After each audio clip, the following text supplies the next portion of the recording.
అదేవిధంగా హాస్పిటల్ గురించి మాకు అప్గ్రేడ్ చేయాలని 100 హాస్పిటల్ నుంచి 150 బెడ్స్ అప్గ్రేడ్ చేయాలని కోరుకుంటూ ఈ అవకాశం ఇచ్చిన అధ్యక్ష గారికి ధన్యవాదాలు తెలియజేస్తున్నాను.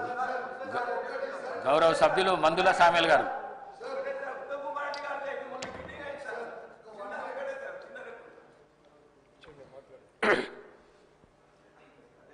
గౌరవనీయ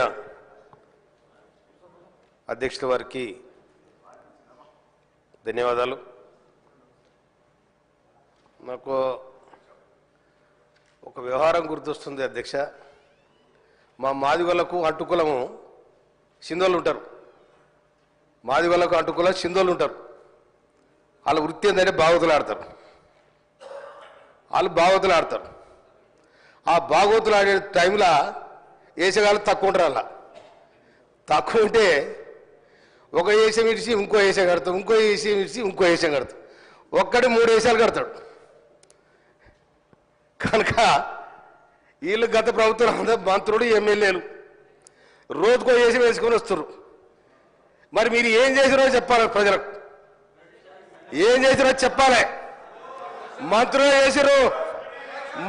చేసిండ్రు, ఎమ్మెల్యే చేసిండ్రు, ఇసుక దోపిడిగాళ్ళు, భూ దోపిడిగాళ్ళు సర్వం దోచుకున్నారు.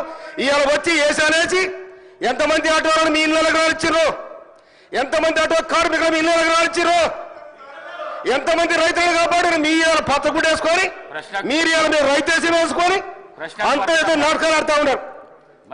ఆటో డ్రైవర్లా మీరు ఆటో డ్రైవర్లా? ఏ ఆటోలో చూసారు మీరు? ఆటోలో కూర్చొని పక్కన కూర్చొని పరుగులు తీయడం ఇదే చక్కదనమండి. ఒక సభను కూడా మీరు ఇక్కడ డిస్టర్బ్ చేయాలి, ప్రభుత్వాన్ని బలనం చేయాలి, ఏమో మీ ప్రయత్నం చేస్తారు. పాపం మీతో ఏమైంది మీకు? ఇలా మీరు ఏనాడు కూడా రైతుల కోసం మాట్లాడలే, ఏనాడు కూడా ఆటో డ్రైవర్ల కోసం మాట్లాడలే. కార్మికులు ఆర్టీసీ కార్మికులు 34 మంది వచ్చిన తర్వాత దానికి మీ ఇష్టం వచ్చిన రేటు పెంచి మీ ఇష్టం వచ్చిన ఆటోని తీసుకొచ్చారు.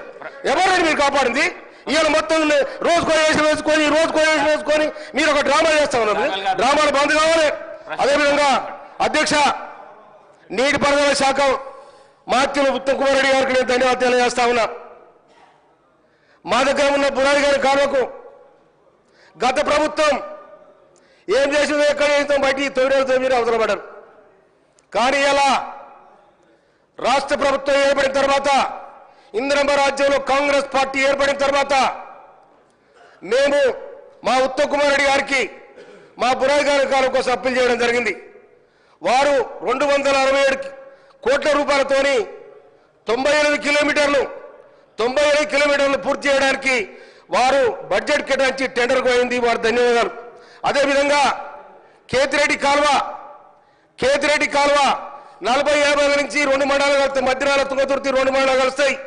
ఆ కేతిరెడ్డి కాలువని ఎవరు పట్టించుకున్న పాపన పోలే. దాదాపు దాని కింద 150 ఎకరాలు మారుతుంది. కానీ కేతిరెడ్డి కాలువ కూడా దాదాపు 13 కోట్ల రూపాయలు మంజూరు చేసినందుకు గౌరవనీయ ఉత్తమ్ కుమార్ రెడ్డి గారికి, రాష్ట్ర ప్రభుత్వానికి నేను హృదయపూర్వక ధన్యవాదాలు తెలియజేస్తా ఉన్నా. అదేవిధంగా గౌరవ నాకు అవకాశం వచ్చింది, ఒక్క నిమిషం అధ్యక్ష. ఎర్రబాడు దొరలు నూతనకల్ మండలం ఎర్రబాడు దొరలు ఒక 60 సంవత్సరాల క్రితం దాదాపు 2300 ఎకరాల భూమి చిన్న సన్నకారు రైతులు వారి దగ్గర కొనడం జరిగింది. కానీ ఇప్పటి వరకు 60 ఏళ్ళుగా వారికి పట్టలేదు, ఏది లేదు, ఎక్కలేదు. కానీ భూ కబ్జాల వాళ్ళే ఉన్నారు. దయచేసి చట్టం మారింది, ధరణి మారింది, తర్వాత భూమాత సిస్టమ్ వస్తుంది. కాబట్టి దాంట్లో ఆ రైతులందరూ కూడా పట్టాలిచ్చి దాదాపు 2600 ఎకరాల భూమి ఆ రైతుల చేతుల్లో ఉంది. వాళ్ళే కబ్జాలో ఉన్నారు. కనుక వాళ్ళు అవస్థ పడతా ఉన్నారు. అది నా కాన్స్టిట్యూన్స్ కి సంబంధించిన విషయం కాబట్టి గౌరవనీయులు రెవెన్యూ మినిస్టర్ గారు దాని మీద దృష్టి పెట్టి వాళ్ళు పట్టాలు ఇవ్వాలని చెప్పి నేను మీ ద్వారా మినిస్టర్ గారు కోరుతా ఉన్నాను. Thank you sir. Palla Rajeshwara